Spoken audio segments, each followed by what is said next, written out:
Hi, my name is Mark O'Keefe. I'm the editorial page editor of the Herald-Standard. I want to welcome you to this editorial board meeting with candidates running in the May 20th primary election for the 49th District of the State House of Representatives. Democrat incumbent Pete Daley is being challenged by Randy Barley, who chose not to attend this meeting. Members of the Herald-Standard editorial board present today include Terry Sneed, who's managing editor for content, Bill Long, community member, John Rapano, community member, and Jim Hersey, community member.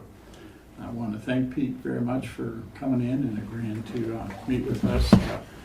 We'll give you 3 minutes for an opening and 3 minutes for a closing and 3 minutes to answer the questions. Members of the editorial board may ask follow-up questions, and you'll have 3 minutes to answer them as well.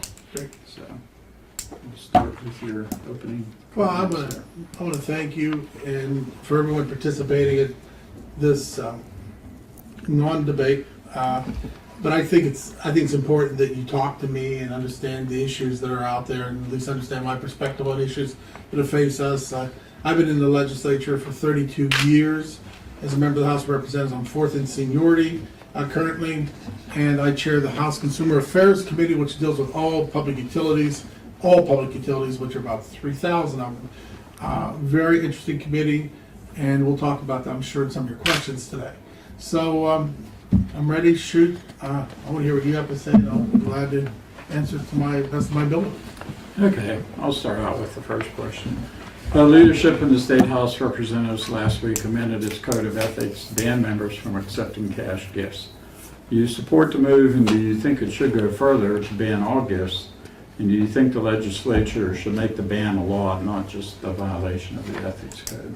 Yeah, I think this is all precipitous to an investigation that was instituted by the Attorney General, I think for the last 3 or 4 years, concerning certain members of the House. Allegedly, they accepted certain campaign contributions that were cash. I think that is absolutely ludicrous. I do not believe that we should have cash contributions or donations. I think it ought to be accountable the way the ethics law has been written. I'm all forward to really any effort to eliminate all contributions, or especially personality, to any member of the legislature. I think makes a lot of sense. I think it goes light years in terms of a professional code of ethics that we need to really adhere to. So you think it should be a law and not just... I think it should be a law. I really do. And I think we need to, while we're doing it, I think we need to change campaign financing. The way we do that, limit the amount that people can accept. I see in my committee now that, I am exposed to a lot of utilities. I see a lot of donations that come from different utilities. I think you have to be very, very, very cognizant of what you're accepting and who you're accepting from on campaign contribution. So I think it ought to be a law. I think we need to we have a long way to go to really come back to rebuild the confidence of the taxpayers of Pennsylvania. I think with all the political crap that went on with some of my colleagues that went to jail, I think it damaged the reputation of the House for 30 years at least. We, as a legislature, really need to step up to the plate to send a message to the public. We're not going to tolerate that sort of behavior. What do you think the chances of getting a bill? I mean, we all know that, a lot of times there's a lot of talk, and then for whatever reason, it just seems like it's a long, complicated process to get a bill passed. And a lot of times, once the kind of fire dies down or something, then it's like, it's stalled in, conference talks, or Democrats don't like this, Republicans don't like that, or whatever. Do you think this is something that will actually has a good chance of becoming law? I think it does, and I think the mood and climate is just right. We're in an election year. We got a governor that has always ran on his ethics as a governor. His party controls both the House and the Senate. I believe if there's some meaningful, legitimate efforts made by the governor and the Republicans that control the House and the Senate, this can be law without really a lot of difficulty. Things can happen very quickly when everybody's on the same page. And like you said, it could happen never if you ever want somebody off the page. It just can end up in a committee that just buries it. Well, one of the questions was about the campaign finance reforms. I'll just kind of piggyback on that. Common Cause and others have called for the campaign finance reform, which would include limits on the size of the contributions that can be given to candidates and the amount of money that candidates can spend on statewide races such as governor, attorney general, and treasurer. So what's you feel that there should be limits? Oh, I think there should. Last election, there's a group called Students First that donated tons of money, not to my opponent, but to the House Republican Campaign Committee. And I mean, literally to the point where they were spending $450,000 in a race that pays, what, $80,000 for the House seat? And I never thought I'd ever live to see that kind of money spent in a campaign. And it was through political committees and PACs, these super PACs. There are people all over the country that now are some very wealthy people that are creating super PACs, which I think the Supreme Court just made a decision last week about, that are really trying to change the face of American politics. It's hard to fight $500,000 when you're just somebody walking out of a community like Brownsville or Dunbar, and try to face these major financial battles that these people can put on. I mean, I faced 27 mailers into my district, of which each one cost $15,000, and that was like, I mean, I almost didn't want to vote for myself after watching all these movies. I was like, and then I had some seniors say to me, "Why are you putting out all these mailers?" And I said, "You turn them over and see, it was not really from me; it was about me." But yeah, it's, I'm like, really? But yeah, we need campaign finance reform. And these super PACs are going to really manipulate Pennsylvania politics, and they've been trying to do it for a while now. Well, again, what do you think the chances of that? Republicans typically are more against it than Democrats. I think we face an uphill battle. You would think that the Democrats would be pretty united for some kind of limits or something. Yeah, you know what? You see the new Republican Party being grown in Pennsylvania. I mean, I can't say for other states, but the Tea Party, which has approximately 55 members of the Republican Party, are very ultra-conservative. I've seen they're eating their own. There are some very good conservative Republican friends of mine, like the Speaker of the House, Sam Smith, who they went after him last election and almost beat him. And Sam is probably a mainstream kind of Western Pennsylvania conservative Republican. Like most of the Democrats in Western Pennsylvania are like sort of mainstream Republican conservative, pro-gun, pro-life, very sort of what they call blue dog Democrats.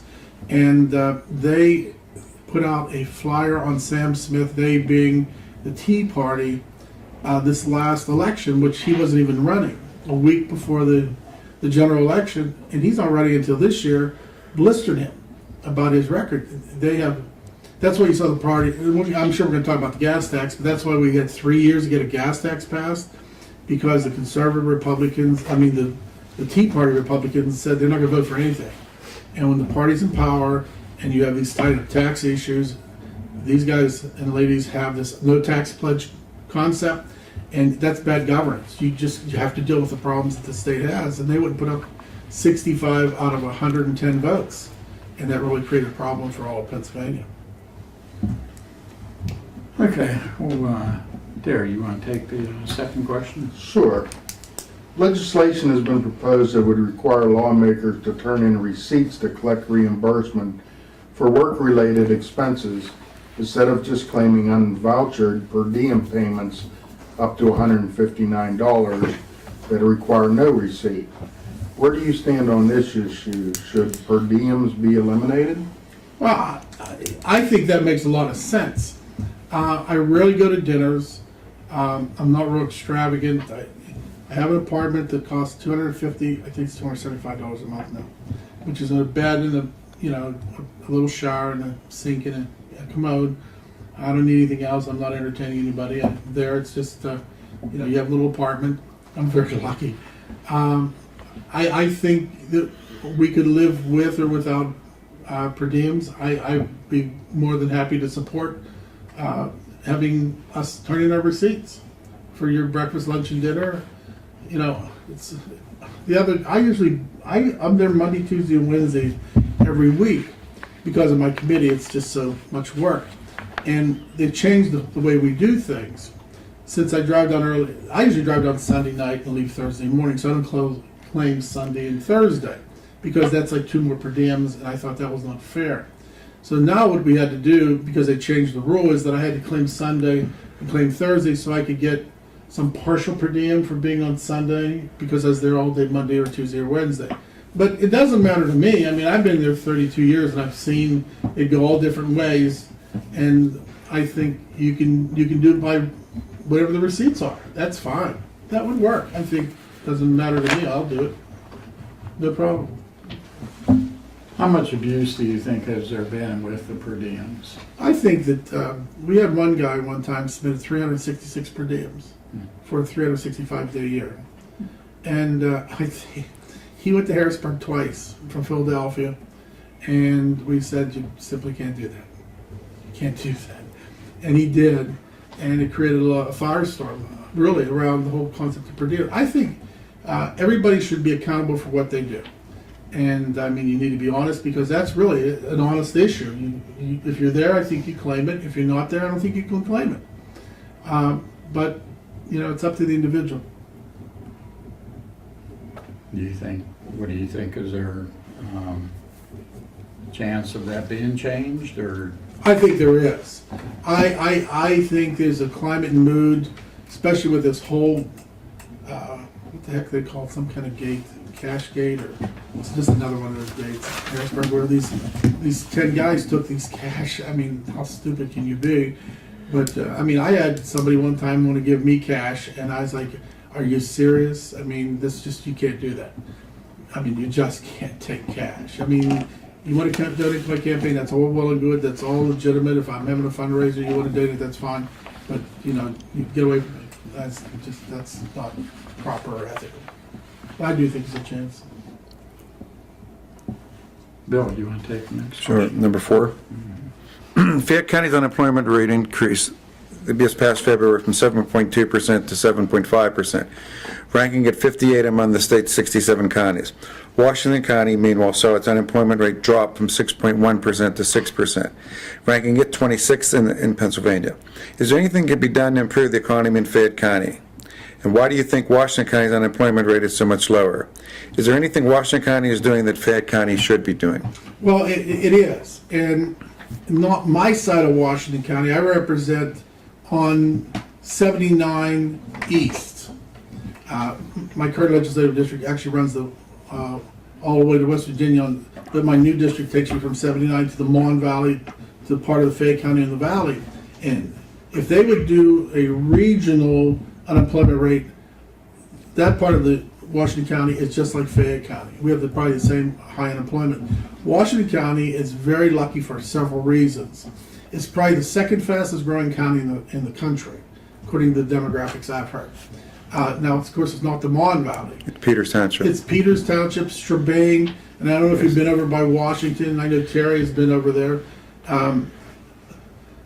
With the Meadows, with Gander, with the shopping malls, that whole area. Point. South Point is Looks like a city. it's a city. It's its own world. It is. What a value it's created. Oh my goodness. God. And, That's right. And we did that in the legislature by the acquisition of that land, and with the Washington County House Redevelopment Authority really targeting that area, which kind of bothers me because we get sort of the crumbs on this side of Washington County, being at the Bentleyville. We have an industrial park in Fallowville called Alta Vista.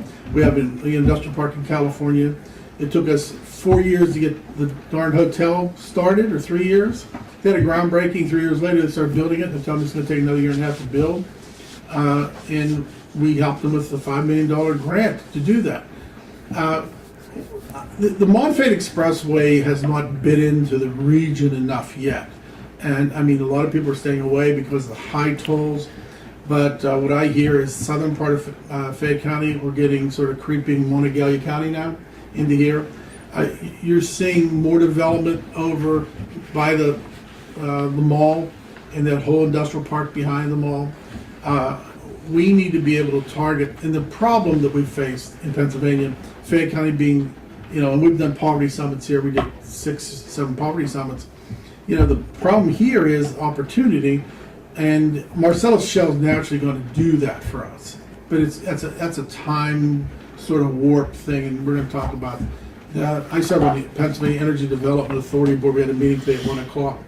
And we have the second largest energy field in the world in Pennsylvania, and that's really kind of western Pennsylvania.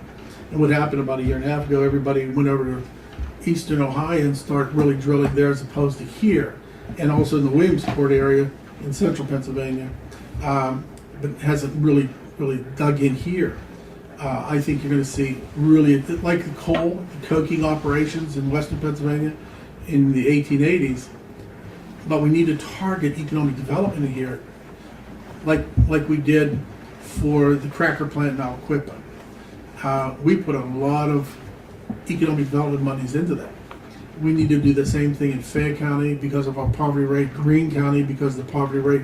We got to you can't put state money to make the economy grow, but you can put state opportunity like tax abatements. You can bring industries in. I don't know if you saw the ad in New York the other day. I saw it on Yes, TV. new They have a business. tax abatement. Yes, for new businesses. And we do that too with our enterprise zones that we have, our Keystone Opportunity Zones and our enterprise zones, but they're limited, not the whole state. Where we should do, the Fayette County ought to be one big Keystone Enterprise Zone to bring businesses in. I've been working at this issue for a long time, and hopefully the Montfait Expressway will be that jump starter. Do you think that Washington County's unemployment rate is lower and because of Marcellus Shale somewhat, with Range Resources building a multi-million-dollar complex? Oh yeah, I think so. And I mean, there's like 4 or 5 different sites in South Point that are all Marcellus Shale industry related. And if you ride on 70, you'll see a lot of drilling operations. I mean, the thing that concerns me is all these folks from Texas and Oklahoma are living in Western Pennsylvania that are Dallas Cowboy fans because they still have the, I mean, although that sounds kind of ludicrous, but you have a lot of people outside the region moving into the region and becoming Western Pennsylvanians. You're right. I mean, it is really Marcellus Shale. And we are, I mean, this is so remarkable. Second largest energy field in the world, 4th in the nation in energy production, 2nd in the nation in net electric generation, and 2nd in the nation in natural gas production. And if we get the Utica Shale, because that's where they went in Ohio, which is oil, I mean, Western Pennsylvania is going to be Western Pennsylvania like in the early 1900s, but we're not there. Was there anything in particular that you think Fayette County should be doing, maybe to try and take a little more advantage of the Marcellus Shale, or? Yeah, I think and what we want to do is we want to reach out to FayPen, the Fayette County, John, like we did before on some of our other issues on poverty, reach out to the Redevelopment Authority, the Private Industry Council, and maybe do a sort of a roundtable on what the governor is going to put $10 million in energy development this year. I just had this meeting with the Energy Development Authority, like I said earlier today, and that's great because those are projects that can be targeted right into Fayette County for energy development. With the wind development here we have on the ridge, I think Chestnut Ridge is the highest ridge between here and the Rocky Mountains, and has the highest wind velocities. I mean, who wants to see all these propellers on top of the mountain? But that creates electricity. That creates jobs. What do you think about job training? Is there more that can be done in that area? Yeah, and I think if you remember, we did a Chamber of Commerce thing about 2 years ago, and I said the big problem with finding me and some of the Marcellus Shell folks are telling me is that we can't get people past drug tests. And I know that I got castigated for that statement, but I further examined it with some other people, and they indicated that it's not only people passing the drug test initially, but once they're working, passing the drug test again, or staying on the job. I think job training is so important. I proposed, and Governor Rendell jumped on this, creating a technical college system in Pennsylvania. Not all kids want to go to Penn State or California or community college. We need to teach kids how to earn money. And we were working with Penn State, we were working with Westmoreland County, and we had 2 classes at the Mon Valley Career and Technology Center. We couldn't get kids to sign up. It was the first of its kind in the state. Creating a technical college, it was the Mon Valley Technical College. It lasted 1 year because we couldn't get kids to sign up. You know, there's a lot of need for drillers. There's a lot of need for welders. And I mean, some of these guys working and girls working on these Marcellus Shell operations make $110,000 bucks. That's a lot of money. I mean, that's a lot of money.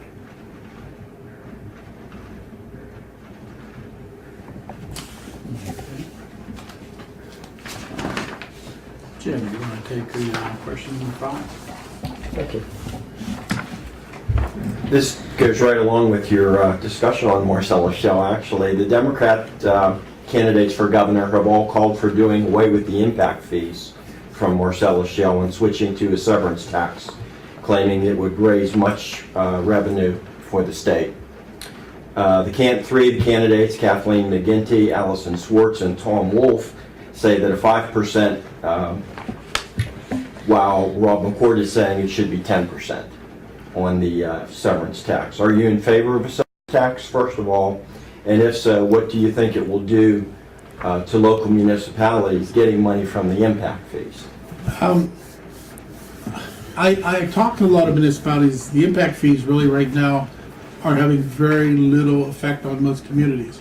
In Washington County, with the meadows, we have generated about $14 million a year that comes back to the municipalities and the different projects in the county, which is another way that Washington County is really kind of jumping ahead of everybody.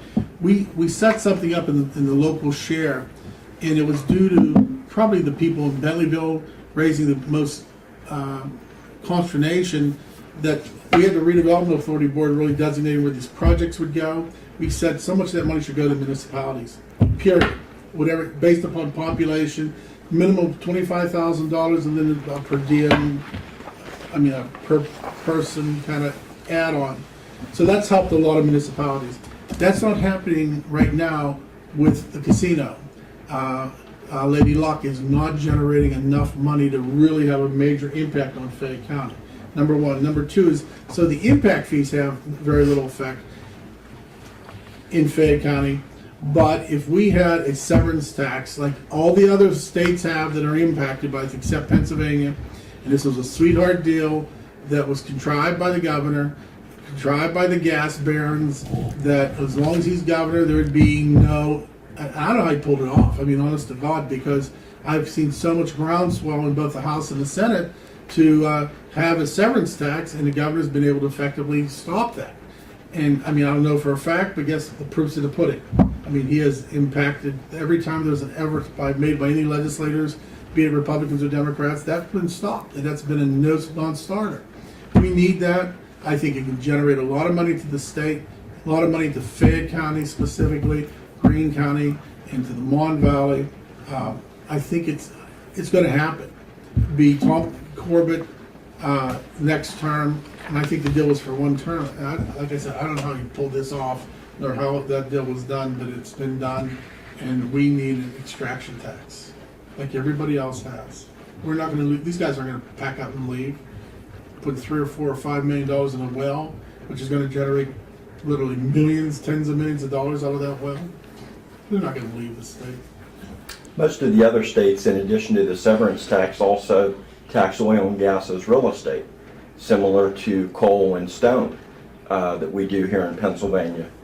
Would you consider an amendment to the general county assessment law to readdress the oil and gas that was struck down by the Supreme Court back in 2001, actually?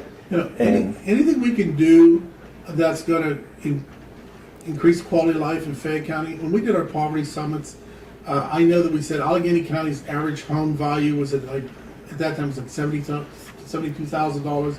Fayette County's was $38,000. The average home in Fayette County was 1944.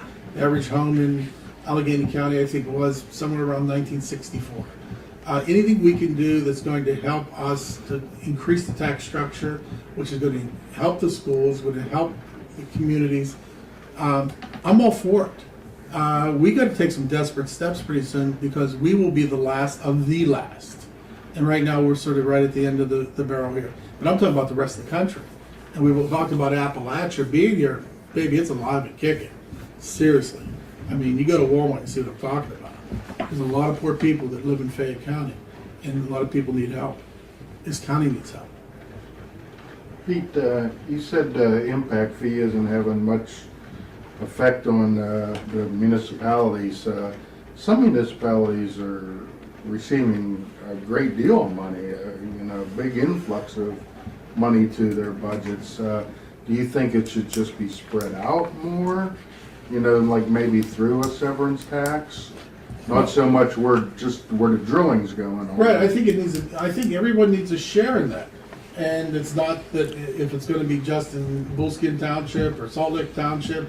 I know I talked to some of the elected officials from, it was Jefferson the other day in my office, and I asked them the impact. They said it was not that great in Jefferson, which Jefferson is really sort of agriculturally very flat. That's not a real hilly area like some areas closer to the valley, but it needs to be spread out. They told me, because they're talking about needing help for a fire truck, and I asked them about that, and they said, really, they got very little money, and they bought an old truck off of, I think it was Allenport or somewhere. Now, is this Jefferson Township in Fayette County? In Fayette County. That's where I used to live, by Fayette City. I didn't know. Yeah, right by Fayette City. Greentown. Yeah, I lived in Jefferson Estates for 17 years, Okay. so I lived in the township. yeah, that's going to It's be. about 2,500 population. Yeah, it's going to be my new district, so I'm talking to them and seeing what they need now, so we can start working on it now. To get up and running before I hit the ground there. It's important that you do that. Well, I mean, the thing is, some of these municipalities, I think like German Township, like they got somewhere over $1 million, which kind of sounds like a lot of money, but then they're saying like Where did Redstone go? they need to fix 3 bridges or something, and there goes that money, So what you're saying is that with the severance tax, that there would be a lot more money. A lot more.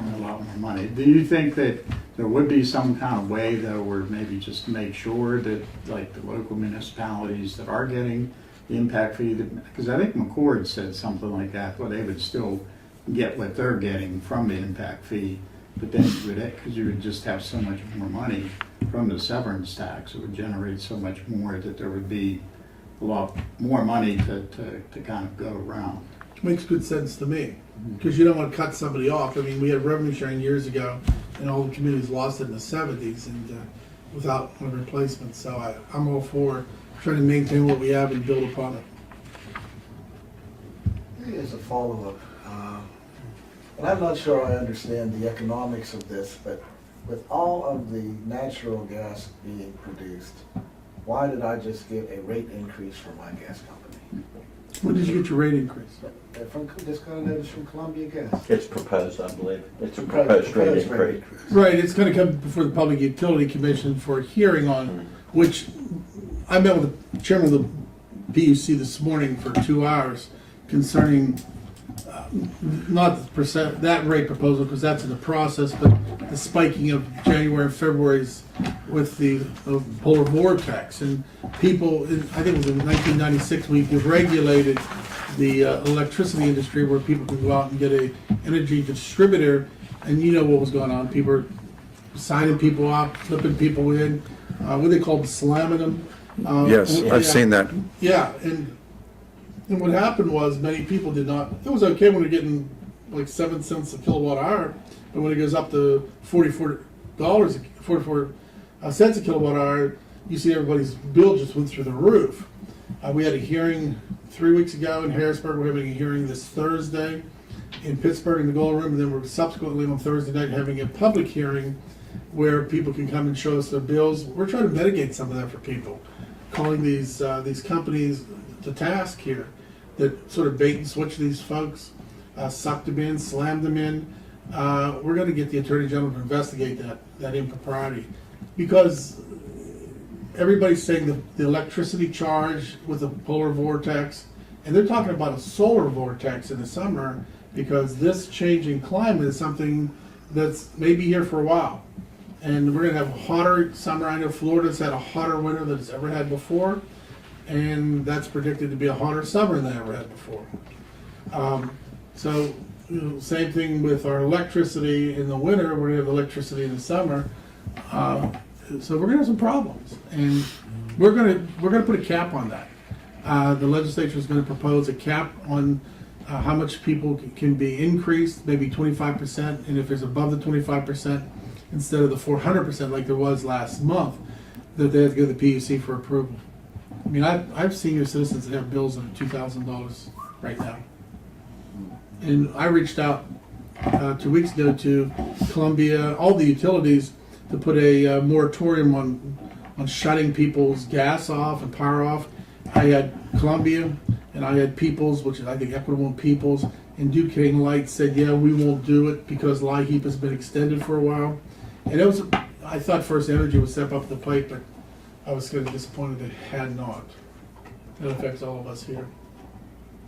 When the utilities come before the commission asking for the rate increase, are they pretty much saying they're putting it into their infrastructure to repair old lines that are leaking, or what is their focus on why they need the increase? It depends on what the issue is. I know that Columbia Gas, is a transmission company. They're not necessarily the ones drilling. It'd be more like a range or something, but they're going to be transmitting. We transmit the gas from here in Fayette, Washington County to Philadelphia on a line similar to the turnpike. We sort of go up and go over. We provide most of the gas that heats the city of Philadelphia. So I know they're upgrading the system. They're putting boosters in. If you look along the turnpike in Somerset, there's these two fans.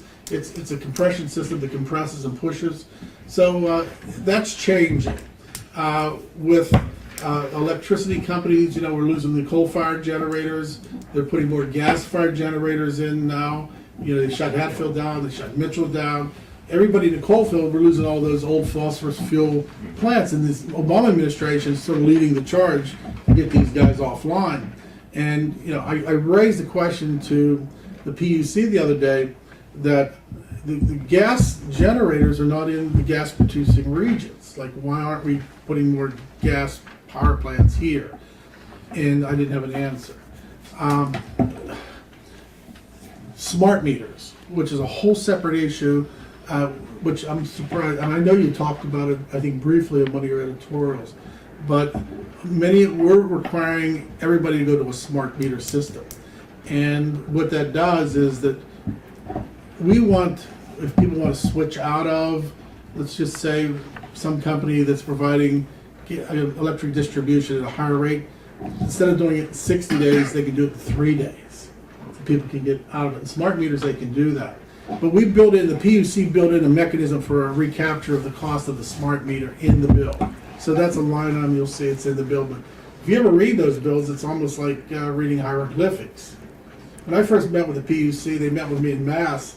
My office, they were talking about it, and I turned to my executive director, I said, what did they just say? I mean, I didn't understand the language. It was like it really is a different language. So,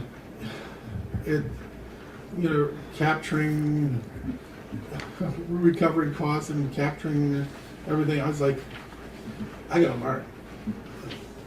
Was this an issue where you feel that the Democrats and Republicans are kind of split on this, or do you think the Republicans feel the same way? Oh, they do, yeah. As a matter of fact, the Republican chairman and myself met with Rob Paulson this morning, and he's trying to accelerate a rule change, which has never been done too often before by the PUC, and we're telling him, well, why don't you just take your time here? Because the legislature needs legislative review, there needs to be a public input period, which is usually every month, and they've accelerated down to 5 days. And we said, really, you're kind of taking the place of the legislature.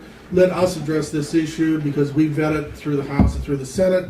And I know everybody wants to get win the cherry pie on this one, but Republicans and Democrats are on the same issue. This is a people issue. It's a consumer issue. And it's affected everybody in the state, one way or another, in every municipality. So you feel pretty good that there will be action and something will be done with it? On the 29th of this month, we're going to push a bill out of the committee that's going to do a couple things. It's going to put that cap on. It's going to put that hearing process in. We're going to be able to prosecute people, turn them over to the Attorney General, and we're going to go after these people that slam people. With some other stuff built into the legislation. We'll get that out and we'll get it on the floor and we'll get it voted probably within a week. And we'll get it to the Senate. Now what the Senate does is a whole different ballgame. Because they're kind of like, we don't care what the PUC does. Okay, John, you want to take the question number 6 here? Okay, here's something we've been talking about for a long time. There have been various proposals over the years to replace or reduce property tax, I presume, with increases in the income and sales taxes. Act 76 is one of those bills voted on in the House last year. It's still alive in the state Senate, being supported by Senator David Argyle. Act 76 would hike the income and sales tax to replace the proposal. Also, all the money would go to the state, which would then give each district the same amount of money. So what are your feelings about Act 76? I'm for it 1,000%. I think get rid of property tax. It's the most regressive tax in the universe. Anytime you improve your property, your taxes go up. It has a retarding effect upon people making improvements to their house. Number 2 is this disparity between like Fayette County, where I told you the average value of a house is 1938, and Allegheny County, which is much higher, much more value. So everybody has a pie, but ours is smaller than everyone else's. I think you put it on the sales tax, you put it on an earned income tax, it makes it more equitable. See, the problem with Pennsylvania in its constitution has a uniformity clause. So everything we do has to be the same to everybody, including businesses. And that's been the problem. When we put a property tax elimination back in the 1990s, which was voted down 2-1 by the electorate, the whole idea was business was opposed to it because they would be the only ones paying any property tax as opposed to residential users. And it was clearly a violation of the Equal Protection Clause of the Constitution. I'm for it. People are tired of it. People are either making a decision to pay their taxes or eating or paying their utility bills. Get rid of property tax. It's so antiquated.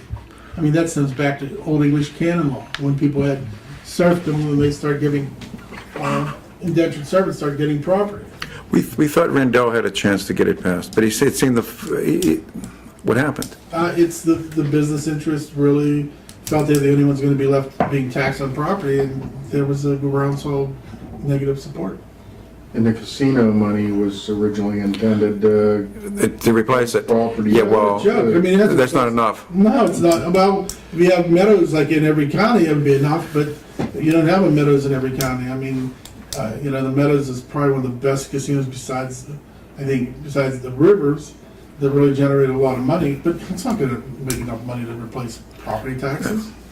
And creating one school district for the county is not going to create any less burden upon the taxpayers. I mean, you have one superintendent, but you still have the same problems everywhere else down the line. Well, Act 76, I mean, it did seem like it was gaining momentum last year in the House. I believe it had like 90 sponsors. We really need like 104 or something, or 2 or 3 to get passage, but then all of a sudden it got kind of shelved or whatever. What do you think happened with it? Well, the Senate kind of considers the House the lower chamber, even though we consider us the people's chamber. And when you have 50 people as opposed to 203 people, is a higher concentrated effort among a smaller group of people, and they can stop legislation. The powers that be have less people to really influence. I think there was a big push to kill it in the Senate, and that happens all the time. I mean, we send legislation over there, and it just dies. That's why I always, since 1988, I supported the unicameral legislature. And it didn't make sense because the House of Lords and House of Commons don't need to exist anymore. I mean, the House of Lords really was sort of the checker off of on what was happening with the House of Commons, so there would be no outright taking over the government. Guess what? Pennsylvania had a General Assembly before it had a bicameral House. It ran very well this state for years. It doesn't make sense. We have 2 education committees, 2 everything. It's so duplicative, staff's duplicative. It's just a waste of money, and we need to have 1 chamber. But that's not gonna happen. Well, that's one of our other questions about reducing the size. So how big do you think this unicameral? I think it should be 125 people. I mean, Pennsylvania's a big state. A lot of people don't consider, I mean, I don't think all of us realize what we have here. We're the 17th largest economy in the world. In the world. Pennsylvania's the 17th largest economy in the world. We're bigger than most countries in terms of gross state product, what, not the number of people, but what our state produces, our budget. I think 125 people is reasonable. There'll be a lot of people. It'll be large enough that people can be represented well, and it's small enough that it's very manageable. I think you get rid of those duplicative, all those committees, and I think it streamlines the process. And actually, if you streamline the process, you could probably go to a part-time legislature because you get more done quicker. You don't need everybody around sort of debating what the Senate did or the Senate debating what the House did. What would the term be? 4 years? I think it should be a 4-year term. And I introduced that bill to make a unicameral legislature for the 125 people with the 4-year term. But that's a constitutional amendment that passes this time. Next session it passes again, and then has to be voted on a referendum. So we built it pretty well, so things like that can't happen.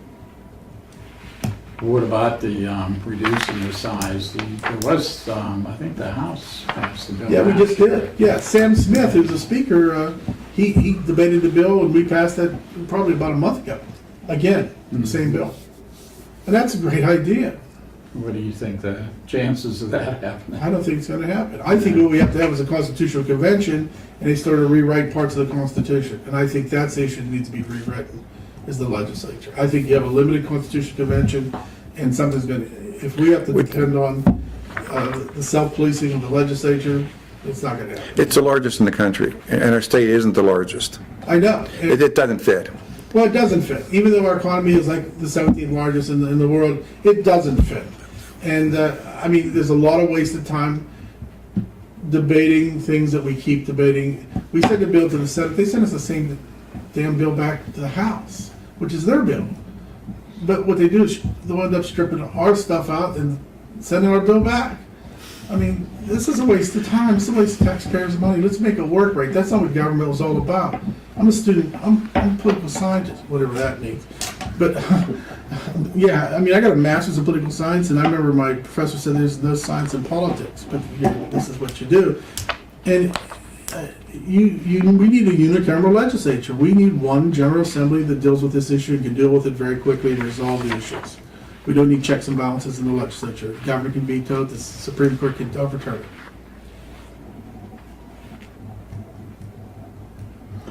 Well, just getting back to Act 76, because I thought after last summer that it was pretty much done, but now I've been hearing that it is being kind of tossed around. Or hasn't quite given up on it. Do you think there is any hope or something like that? Yeah, Dave is a really persistent guy. I know Dave very well. He served in the House with me, and as a matter of fact, he and I proposed.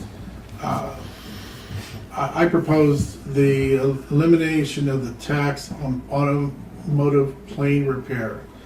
Other states do it around us, so a lot of people take the planes and they get them repaired in Maryland and Ohio and New York. So we wanted to be like it. We did it for helicopters. When we had Sikorsky in eastern Pennsylvania, a big helicopter manufacturer. I proposed the bill. I got Dave to propose it in the Senate. We tried to do like a double team on it. His passed, mine passed. Well, I sent mine to the Senate. He sent his to the House. The House wouldn't pass their bill, and the Senate wouldn't pass our bill. So we finally got the governor to incorporate it in the budget. If we'd have had that bill, we're going to create probably 6,000 jobs on aircraft repair. Pittsburgh School of Aeronautics at Allegheny County Airport, 86% of the kids get jobs outside the state. That's stupid. I mean, really. If we'd had this bill in place, US Air would have never left Pittsburgh.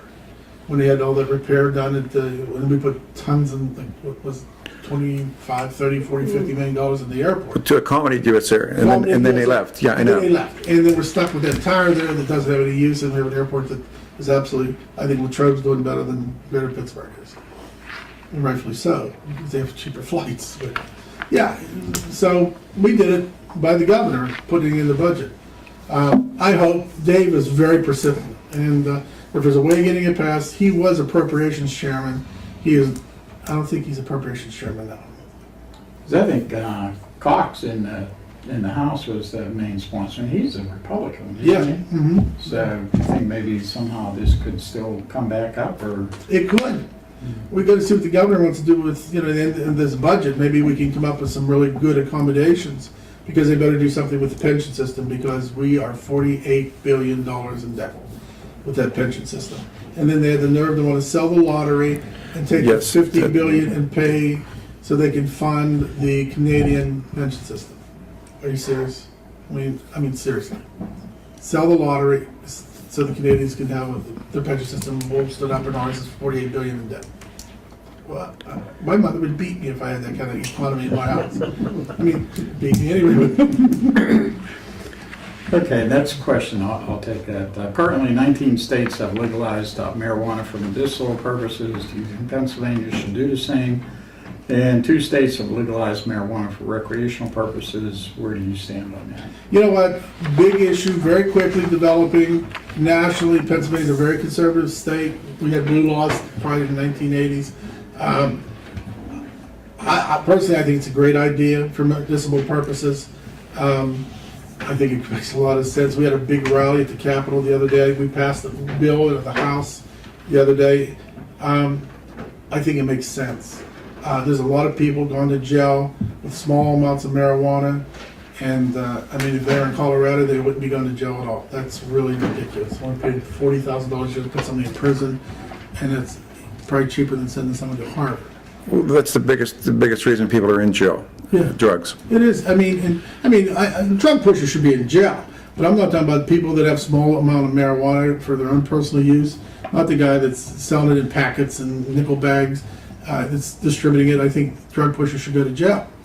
But there's a changing attitude, and Pennsylvania's really conservative. I mean, we're conservative. Western Pennsylvania, Central Pennsylvania makes us sort of look like pikers compared to. I'm surprised we ever got the lottery passed.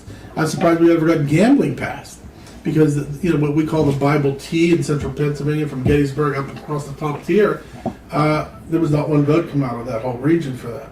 I think it's going to happen, though. I think nationally it's going to happen. Both medicinal and recreational? I think so. I think eventually we'll be at that point.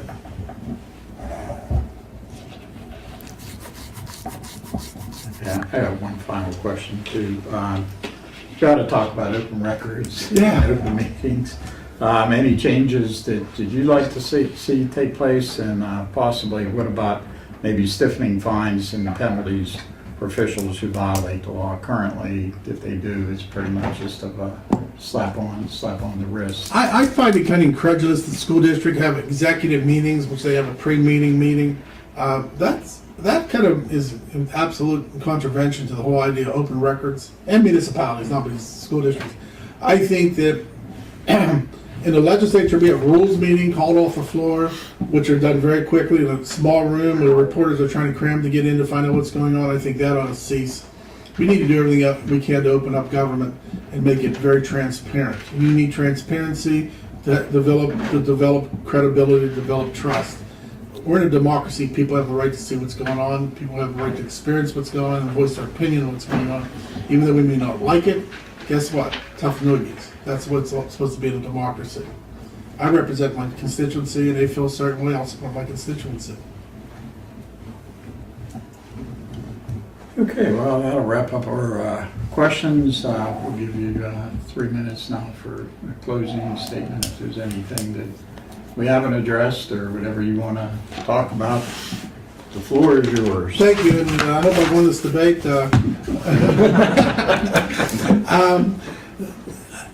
It's been an honor and privilege to serve. not only, 49th District, but all of southwestern Pennsylvania. I think I've developed into a very, very leading force in the legislature over the last several years, fourth in seniority. I lead floor debates. When I talk, they listen. And I really have enjoyed these 32 years. I've learned so much. I believe every day if you can change one person's life, you've changed the world, because it affects so many other people. I believe in the philosophy, like Ben Franklin once said, no bird has ever flown so high that its wings don't touch the ground. I'm always on the ground. I listen to my constituency. I do town meetings. We reach out, in more ways than I ever thought were possible, with Gmail and email and Facebook and everything else. Being a little bit older, like none of you in this room, but who do we ever think that we'd experience so much contact by so many people so quickly? It's pretty neat. One day I was on the floor, I was typing about attacks that the Republicans were, and I had like 100 people hit me in 5 minutes. It was rather remarkable. So that was pretty exciting. But it's been a pleasure to be in front of you again, and I appreciate the opportunity to answer your questions. I work for you. Thank you very much. Okay, people, well, thanks again for coming in. Yeah. Appreciate you taking your time Well, I'm taking to meet with us and Yeah. the viewers and readers of the Herald-Standard. I think you have something important to say, and I think it's important that I'm here. We appreciate it. I want to thank you for watching. My name is Mark O'Keefe. I'm the editorial page editor for the Herald-Standard, and we'll see you later.